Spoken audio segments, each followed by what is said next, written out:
Hello दोस्तों, कैसे हैं आप सभी। तो जैसा कि आप सभी को पता है कि आरएसईबी का जो है शॉर्ट नोटिस से आउट हो चुका है। और अगर हम बात करें जुलाई के सेकंड वीक के अंदर डिटेल नोटिफिकेशन है वो भी आपका आ ही जाएगा। तो आप सभी की एक डिमांड आ रही थी कि सर एक वीडियो बनाइए जिसके अंदर हमें क्या क्या सब्जेक्ट पढ़ना है, क्या एग्जाम का लेवल रहता है, उस पर हम बात करेंगे। तो आज का सेशन इसी के रिगार्डिंग है। आरएसईबी के रिगार्डिंग आपको कंप्लीट इन्फॉर्मेशन है वो आपको मिल जाएगी। अगर हम बात करें, हम सिलेबस की बात करेंगे, एग्जाम पैटर्न की बात करेंगे और कैसे आप तैयारी कर सकते हैं उस पर भी हम डिस्कशन करेंगे। तो लास्ट तक बने जरूर रहिएगा, आपके लिए काफी ज्यादा हेल्पफुल रहने वाला है वीडियो। अगर हम बात करें यहां पर सबसे पहले एजुकेशन क्वालिफिकेशन के बारे में, ध्यान रखिएगा ये जो है लास्ट ईयर का नोटिफिकेशन है, उसी के अकॉर्डिंग मैं आपको बता रहा हूं। अगर कोई चेंजेस होता है तो डिटेल नोटिफिकेशन के बाद में मैं आपको प्रोवाइड करा दूंगा ना।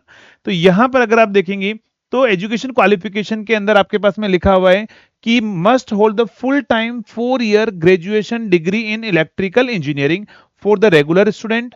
एंड अगर हम बात करें AMIE इलेक्ट्रिकल, हमारे पास में इलेक्ट्रिकल एंड इलेक्ट्रॉनिक्स हो या इंस्ट्रूमेंटेशन कंट्रोल हो, पावर सिस्टम हो, पावर इलेक्ट्रॉनिक्स, पावर इंजीनियरिंग, किसी से भी अगर आप हैं तो आप यहां पर ध्यान रखना, फॉर्म फिल कर सकते हैं। लेकिन क्या वो स्टूडेंट जिन्होंने डिप्लोमा के बाद में डिग्री किया हुआ क्या वो एलिजिबल हैं? तो डेफिनेटली वो भी इसके अंदर एलिजिबल हैं।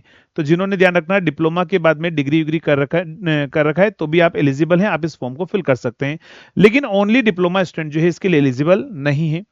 अगर हम बात करें नेक्स्ट हमारे पास में, तो एज लिमिट जो है देखो मोर देन इनफ है हमारे पास में। यहां पर मिनिमम एज जो है वो कितना होना चाहिए, ध्यान रखना 21 साल और मैक्सिमम 40 इयर्स। तो आपके पास में एज लिमिट भी इनफ है। इसके अलावा एज रिलैक्सेशन, ये डेट जो है लास्ट ईयर नोटिफिकेशन की है, इस बार 2027 मेरे हिसाब से रहेगा 1 तारीख तक। लेकिन अगर हम बात करें यहाँ पर 5 ईयर का हमारे पास में जो है वो, यहाँ पर ध्यान रखिएगा SC ST अगर आप बैकग्राउंड बैकवर्ड क्लासेस हैं तो 5 साल का रिलैक्सेशन और है। 5 year in case of the women candidates जो है जनरल कैटेगरी में भी है तो भी 5 साल का रिलैक्सेशन है। 10 साल in case of the women category जो हमारे पास में है SC ST के अंदर है। तो और यहाँ पर क्या होगा, अपर एज लिमिट पर इतना रिलैक्सेशन हो रहे हैं। तो एज लिमिट मेरे हिसाब से कोई बाउंडेशन नहीं है, मोर देन इनफ है आपके पास में, टाइम है इसके अंदर जो आप फॉर्म फिल कर सकते हैं। यहां पर अगर हम बात करें, ध्यान रखना वेटेज की अगर हम बात करें 60% आपका टेक्निकल आएगा। 60% टेक्निकल आएगा। कौन कौन से सब्जेक्ट पूछेंगे वो भी मैं बात करूंगा यहाँ पर। 40% में ध्यान रखना, पिछली बार नोटिफिकेशन के अंदर रीजनिंग के बाद में मैथमेटिक्स दिया था, लेकिन मैं आपको बताऊं कि लास्ट टाइम ये मैथमेटिक्स हटा दिया था। मैथमेटिक्स के जो क्वेश्चन है वो कहां पर ऐड कर दिए थे, जो जनरल नॉलेज है उसके अंदर ऐड कर दिए गए थे ना। तो लास्ट टाइम मैथमेटिक्स हटा दिया गया था। अभी जब तक ये नोटिफिकेशन नहीं आता है तब तक हम क्लियरली कुछ नहीं बोल सकते कि मैथमेटिक्स आएगा या फिर नहीं आएगा। तो मैथ्स को भी छोड़ दीजिए, रीजनिंग आपको तैयार करनी है, जीके तैयार करना है। इसमें राजस्थान का जीके भी आपको पढ़ना है, इस चीज का ध्यान रखिएगा। इंडिया के साथ साथ में राजस्थान का मोस्ट ऑफ द क्वेश्चन यहाँ पर राजस्थान जीके से आपको पूछे जाएंगे। हिंदी पढ़ना है, इंग्लिश पढ़ना है। तो देखो यहाँ पर आपको एप्लीकेशन में एक आरएससीबी 2026 का स्पेशल पेज आपको दिखेगा, उसके अंदर आपको रीजनिंग भी मिल जाएगा, आपको इंडिया का जीके मिल जाएगा, राजस्थान का जीके आपको राजस्थान की लोकल कोचिंग से आपको करना पड़ेगा। हिंदी जनरल है वो आपका मंडे से स्टार्ट हो जाएगा, मंडे से हम स्टार्ट कर देंगे। इंग्लिश आपको तैयार करनी पड़ेगी। ये 2 पोर्शन नॉन टेक्निकल कोचिंग से तैयार करना होगा। बाकी अदरवाइज रीजनिंग, हिंदी और मैथ्स भी अगर रहता है तो मैथ्स भी आपको करवा दिया जाएगा, है ना। नेक्स्ट अगर हम बात करें यहां पर, तो सर इसमें जो है रीजनिंग में क्या क्या होगा। रीजनिंग में ध्यान रखिएगा analytical reasoning, number series, letter series, odd man out, coding, decoding, shapes, mirror image, clocks. Maths के अंदर जो है 12 तक की मैथमेटिक्स थी, 12 तक का लेवल, 10 तक नहीं। ध्यान रखना आरआरबी की मैथमेटिक्स से काम नहीं चलेगा। यह मैथ्स अगर आएगा तो 12 तक का मैथमेटिक्स पूछा जाएगा, इंटीग्रेशन, डिफरेंशिएशन। तो अगर वो रहेगा तो मैं आपको पढ़ा दूंगा ना। यहाँ पर अगर हम बात करें नॉलेज जो होगा, और राजस्थान के रिगार्डिंग नेशनल और इंटरनेशनल इंपोर्टेंस होगा। Person and places in the कहां पर रिसेंट न्यूज में होगा। नेक्स्ट गेम्स और स्पोर्ट्स रहेगा, science, Indian history, civics, geography, Indian polity, ये सब कुछ रहेगा ना। और यहाँ पर ध्यान रखना करंट इवेंट इंक्लूडिंग द हमारे पास में स्टेट ऑफ राजस्थान के भी रहेंगे। यहाँ पर हिंदी में रहेगा, हिंदी ग्रामर लैंग्वेज हमारे पास में 10th लेवल तक का ही रहेगा। इंग्लिश जो है वो भी आपकी 10th लेवल तक की रहेगी हमारे पास में। ग्रामर और लैंग्वेज पैराग्राफ देता है, एक पैराग्राफ वाला क्वेश्चन आता है इंग्लिश में, जिसमें 3-4 क्वेश्चन वहीं से निकालने होते हैं। हिंदी में भी एक पैराग्राफ का क्वेश्चन रहता है। तो पैराग्राफ वाले क्वेश्चन यहाँ पर रहते हैं 3-4 क्वेश्चन, तो आप उससे भी कर सकते हो, पैराग्राफ को रीड करके भी, है ना। अब बात यह थी कि सर टेक्निकल के अंदर यहाँ पर नेगेटिव मार्किंग होगी क्या। तो यहाँ पर क्या होगा, ध्यान रखिएगा नेगेटिव मार्किंग जो है वो आपके पास में रहेगी, इंटरव्यू नहीं होगा, ध्यान रखना। नो इंटरव्यू रहेगा, नेगेटिव मार्किंग रहेगी। 1/4 नेगेटिव मार्किंग जो है वो आपकी रहने वाली है। जितने भी एलिजिबल कैंडिडेट्स है आपको ध्यान रखना, पार्ट ए और पार्ट बी दोनों में मिलाकर ओवरऑल मार्क्स के अकॉर्डिंग जो है वो आपका सिलेक्शन किया जाएगा। जनरल में 30% मार्क्स लाना जरूरी है। SC ST AWS, इन सभी के अंदर 20% मार्क्स जो हैं वो आपको लाना जो है वो जरूरी है हमारे पास में।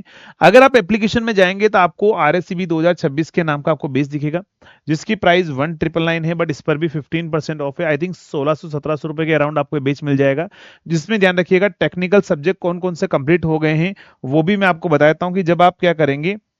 फिर अपन टेक्निकल सिलेबस की हम बात करते हैं। तो जब आप एप्लीकेशन पर जाएंगे यहाँ पर, और यहाँ पर जाकर आप लिखेंगे इसके अंदर इंजीनियर्स करियर इंस्टीट्यूट। अगर आप यहाँ पर इंजीनियर्स करियर इंस्टीट्यूट अगर आप सर्च करेंगे तो आपको यहाँ पर जो है वो वेबसाइट ओपन हो जाएगी। कोर्सेज में अगर आप जाएंगे तो कोर्सेज के अंदर आपको यहाँ पर जो है RSEB का जो है वो स्पेशली आपको कोर्स है वो यहाँ पर दिख जाएगा नीचे।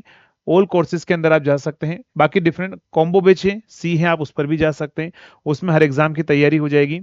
और RSCB के अंदर ध्यान रखना सबसे मेन चीज है सर, क्वेश्चन प्रैक्टिस कहाँ करें, तो उसके लिए अगले वीक से अपन किसके अंदर ध्यान रखिएगा, जो अपना आरएम बेच है उस आरएम बेच के अंदर question practice RSCB point of view से स्पेशली हम शुरू करने वाले हैं।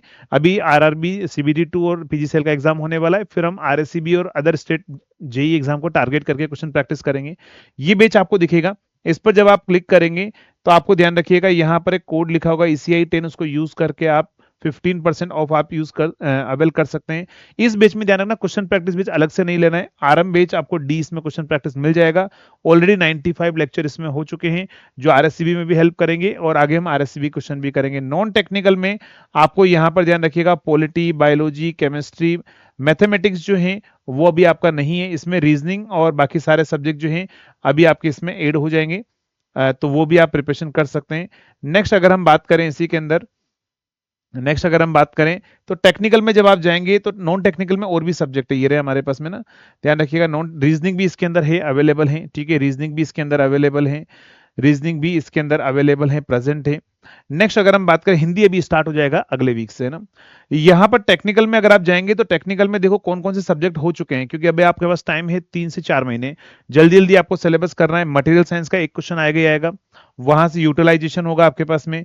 नेक्स्ट होगा basic electronics, control system, electrical machine आपके पास में हो चुका है इसके अंदर।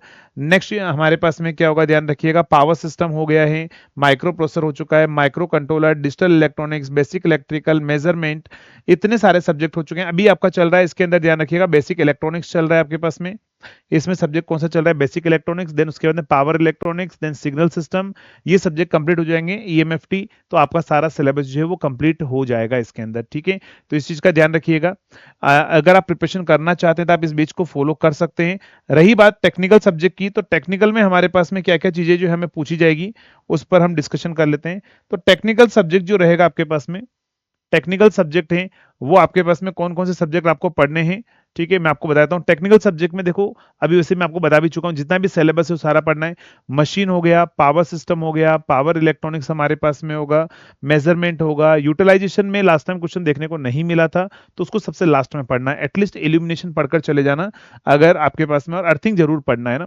फिर उसके बाद में आपके पास में रहेगा control, digital, micro processor, signal system, EMFT, power, basic electrical, basic electronics, analogue electronics, everything जितना भी होता है ना इंजीनियरिंग में जितना पढ़ते हैं, सारा सिलेबस आपके पास में, कुछ भी आपको नहीं छोड़ना है। समय कम है, जीके पढ़ना है, रीजनिंग पढ़ना है, मैथ्स पढ़ना है, तो आपके पास में क्या होगा, लाइव में तो आपको पता है इतना सारा सिलेबस आप कंप्लीट नहीं कर पाएंगे, तो अभी ऑलरेडी ये लाइव में सारा कंप्लीट ही हुए हैं क्लासेस, तो आप क्या कर सकते हैं, उन क्लासेस को आप फॉलो कर सकते हैं। बाकी अगर कुछ भी चेंजेस होता है क्वालिफिकेशन के अंदर या फिर किसी के अंदर, तो हम क्या करेंगे, मैं आपको वीडियो बना के प्रोवाइड करा दूंगा जब डिटेल नोटिफिकेशन आएगा। बस अपनी प्रिपरेशन स्टार्ट कर दीजिए।